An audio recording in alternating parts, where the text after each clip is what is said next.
Hey guys, Bubfish here on the BunchaSquares SMP. Welcome to episode 30.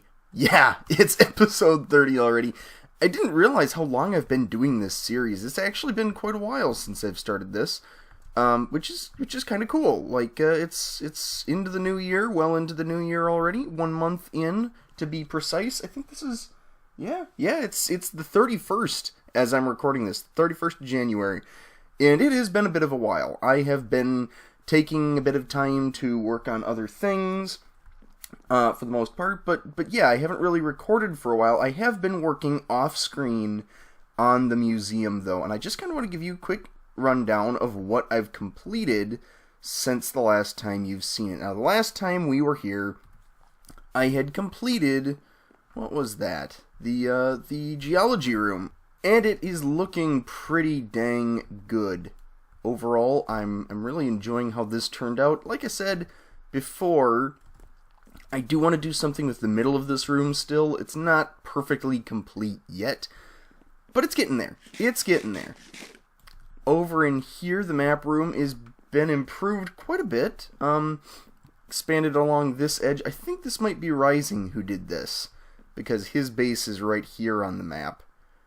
And it actually looks really cool from up above. I think I might actually get the pyramids on this map, which is bigger than I thought it would be. So that's neat. That's super cool. Yeah, this is coming along quite nicely. And then, of course, over here we have the redstone exhibits, which I think are kind of cool. We've got the different types of rails here on display. We have a perpetual motion machine, which is pretty slick, like that. The different pressure plates are all on display here. Over here we have the different trigger mechanisms and obviously some redstone funky stuff.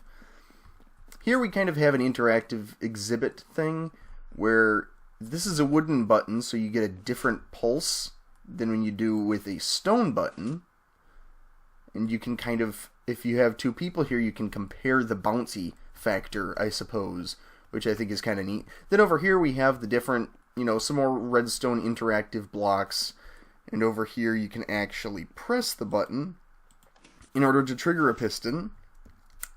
Interactive display there. And over here we have, of course, TNT. Now I've taken the extra precaution of having this be in an armor stand rather than the actual TNT block, because if it was an actual TNT block, I think people would be way too tempted.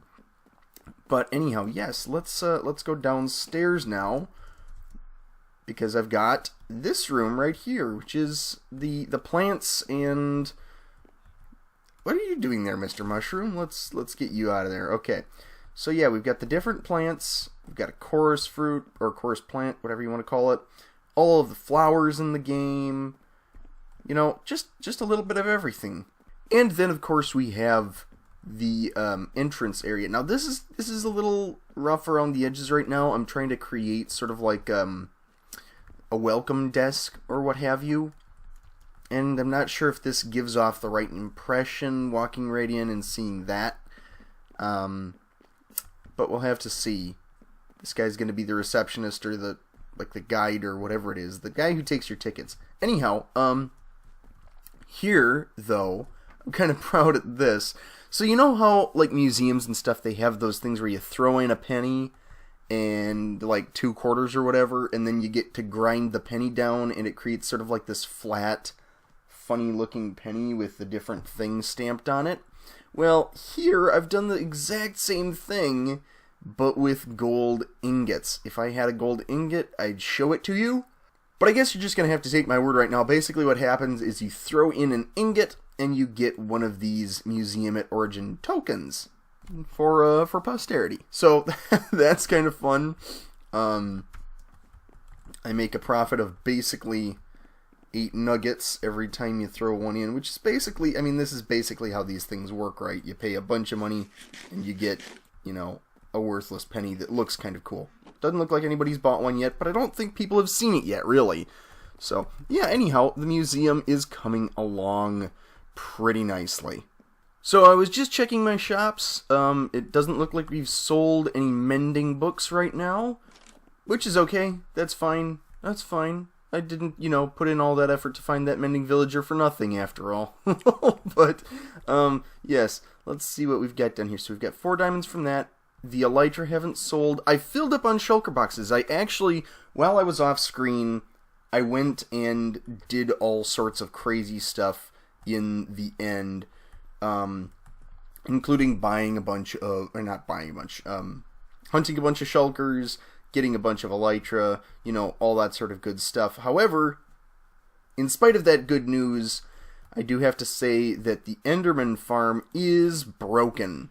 Like, actually busted. The Endermites despawn no matter what you do. I can't figure it out. So, and the Endermites are actually kind of a key portion. If you don't know, if somehow they trigger the Enderman to come running towards you but not actually aggro onto you, so you can just kind of stand there and whack them. And yeah, it hasn't turned out well. Like, the farm is completely broken, the spawning's just not working anymore. It's kind of shabby. This store is not as well stocked as I thought it was. Goodness. Okay. Well, I might have to do some improvements to this old place, but we'll have to see about that. And then, of course, we have the slime ball shop, which has been selling great guns. This has become one of my more profitable shops already, and it's just a ball of slime. So, I'm not complaining. That's pretty great. So since I've spent so much time working on the museum lately, in fact, I think the last 2 episodes have pretty much been exclusively on the museum, I thought I'd take a chance and do something a little different today, and finally build something underwater. Like, actually underwater. This is so cool with the conduit, and seeing what you can do with that, and just the different options. And I love the swimming. It's just derpy as heck, but I love it. So, yes, I'm going to try and get this started. I don't even know what I really want to make. Just some sort of random build down here. I've got a bunch of sandstone in my inventory, and I will start with that and see where it goes. I don't really know what I expect, but we'll find out. Alright, so this is definitely an interesting start to this thing. I really don't have a plan going forward with it. I just kind of wanted to make something underwater because I've managed to avoid doing that so far. But this looks pretty neat. It's kind of a fun sort of, it's like it's not quite falling apart, but kind of is anyway. Like, the different holes in it, and it kind of reminds me of, like, the way the shipwrecks are set up, where it's like pieces of it are just kind of out, but it still looks cool.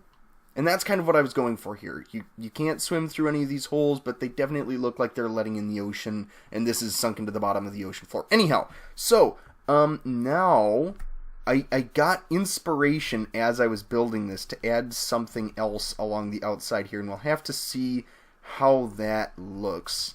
And I'm going to need to go and get some materials for that. So I will be right back.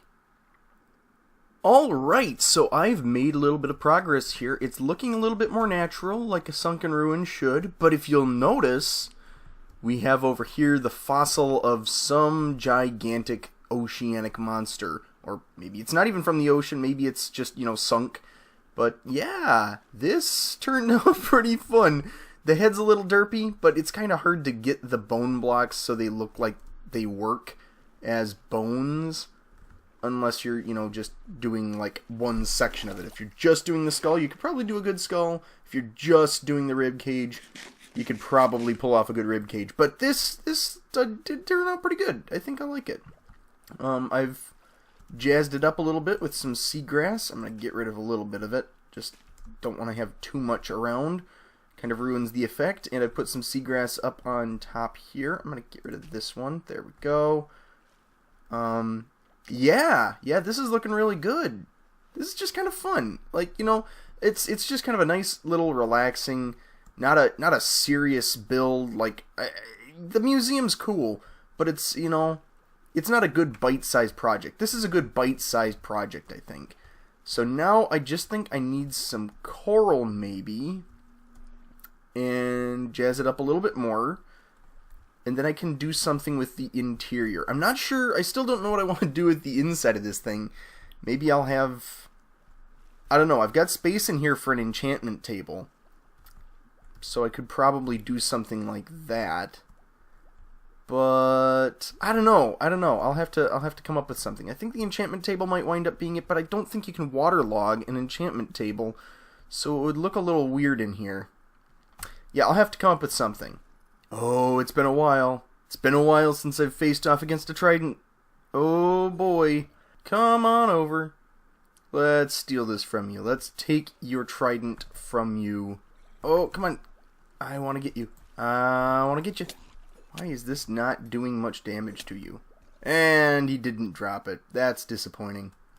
Geez, you know what, guys? I've tried for a while to think of something good to put in here. I've spread out some coral, which looks pretty good. I might change this one. It looks like it looks a little lumpy there. But yeah, I put some prismarine around, some sand blocks just to kind of give it some extra texture. And you know what?